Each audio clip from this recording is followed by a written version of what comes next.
going on, YouTube? Welcome back to Hockey Stick Talk Nation with your host, Dan. And today, our top 10 is going to be the top 10 worst teams of all time. So this will be very interesting. So, without further ado, let's dive right in here and let's see who are the top 10 worst teams of all times. So, at number 10, we have the 1993-94 Ottawa Senators, whose record was 14-61-9. Ooh, what a tough start. So the Ottawa Senators tied the Quebec Nordiques 5-5 in their opening game, and it was all downhill from there. So, well, that just explains it all. So the Senators finished with 37 points in a full 64 points behind the division-winning Pittsburgh Penguins, and they finished last in every single major offensive category outside the number of fans leaving during the second period.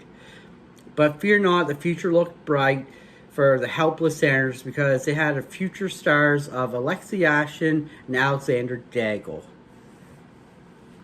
So, and at number 9, we have the 1989-1990 Quebec Nordiques, who went 12-61-7.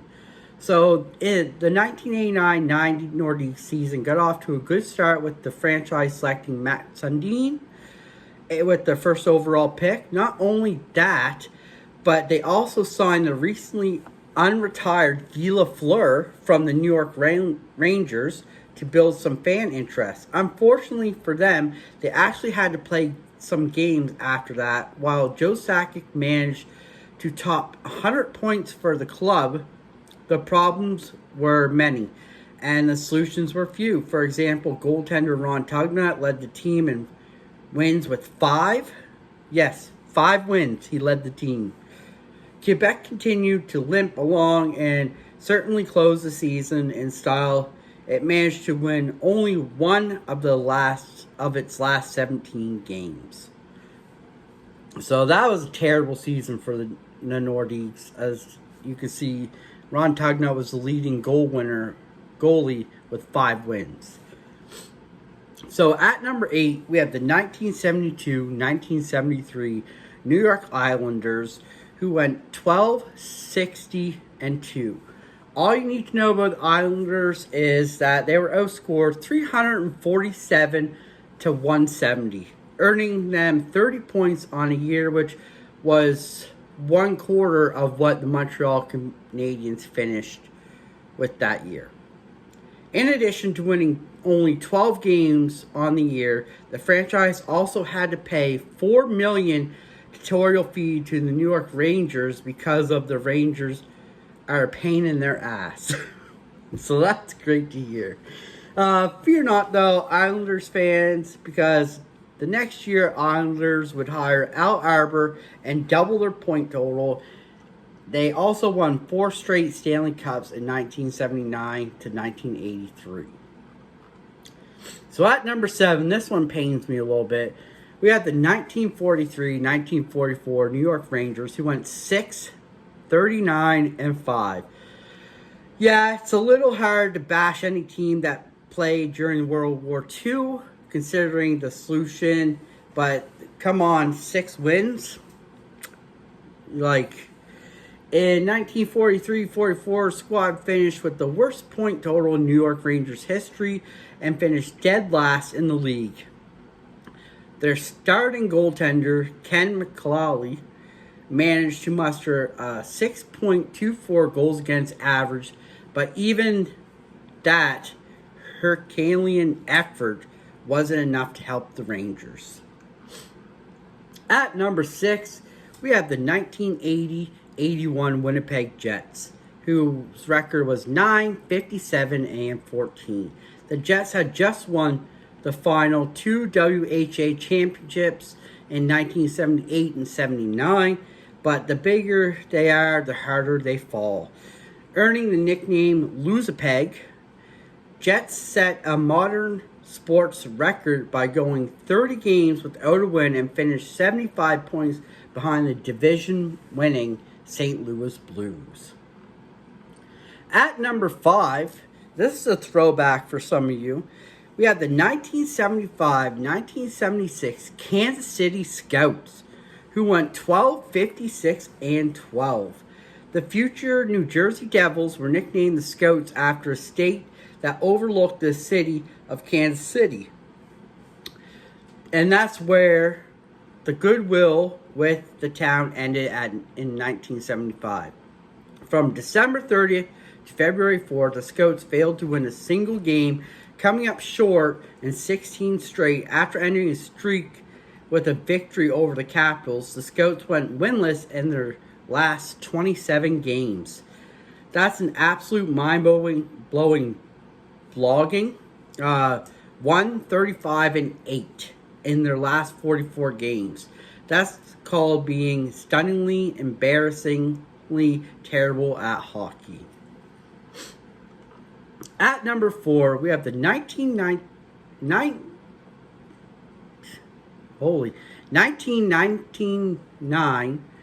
and 1919 and 1920 Quebec Bulldogs. That's a lot to say right there. Who went 4-20 and 0. The 1919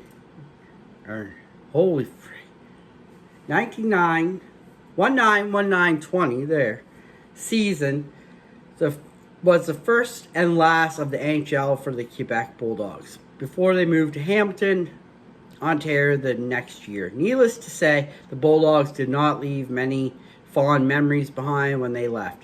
Back in those days, there were 2 halves to a season, and the Bulldogs managed to post the same record each half, 2-10 and 0.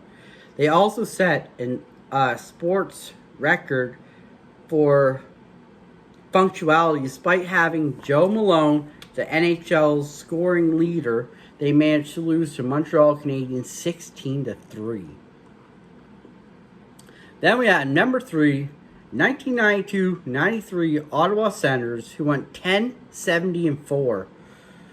Oh no, though not these guys again. The 1992-93 season did not start well for the expansion Senators, as they attempted to make 3 ineligible picks during the expansion draft. After the entry draft, the Senators selected Alexei Yashin, the prize draft pick, hated the situation in Ottawa so much that he decided to play in Russia instead. And then the game started. Ottawa lost 38 road games in a row before finally winning one. And it was also their final road win. Oh, and I don't think there were any ties on the road. No, sir. 2 points. Those 2 points were the only ones that the Senators scored on the road the entire season. Ugh. Defenseman Norm McCaver led the team in scoring, but also managed to log a minus 46 on the season. A very nice symbol for the season. Yeah. So at number 2, we have the 1992-93 San Jose Sharks, who won 11-71-2. The San Jose Sharks came into being during the 1991-92 season, but it was the following year that every one of their fans would like to forget. The Sharks set an NHL record by losing 71 games that year, including 17 in a row at one point, and they allowed the most goals of any team in the league. Andras Urbe was San Jose Sharks' leading goaltender, posting a record of 27 and 26 and a goals average of 4.11. And we're at it. Our number 1 worst team goes to the 1974-75 Washington Capitals with a record of 8-67-5. So usually at this point, Washington fanboys would go running to the comment section and complaining about me being a homer or whatever, but they really have no argument here. In 1974-75, the Capitals were the worst team to ever skate on the ice. Their 1.3 winning percentage is the worst in league history, and they finished with half the points as their fellow expansion brothers, the Kansas City Scouts. Ooh, that would have been a battle to see back in the day. The Caps managed to lose 39 out of 40 road games and lost 17 in a row at one point. However, the dreadfulness was not limited to the team's record, not by a long shot. Goaltender Michael Behemer went 0-24, and along with fellow netminder Ron Lowe, they allowed a combined 446 goals, also an NHL record. You could have been the worst player you were scoring on these guys. The team was so bad that they lost 4 games by 10 or more goals. Wow. And Coach Jim Anderson had resigned after being diagnosed with stomach ulcers caused by stress. Yeah, I would be stressed too after losing that. At least Caps fans can take solace in their Stanley Cups that they won in, oh wait, never mind. Well, guys, that was your top 10 for this week. Hope you all enjoyed. That was a fun one. Couple little tongue twisters in there. But if you did, make sure to hit that like, hit that subscribe, share this out. Definitely, it was a fun one to do. Hopefully, got some knowledge to you all, because there's stuff in there that I didn't even know. But if you did like it, like I said, hit that like button, leave a comment. I love the comments. I'll get back to you. And remember, check out the lives every Friday night. And till then, this is Dan. This is Hockey Stick Talk Nation. And we'll see you for the next top 10.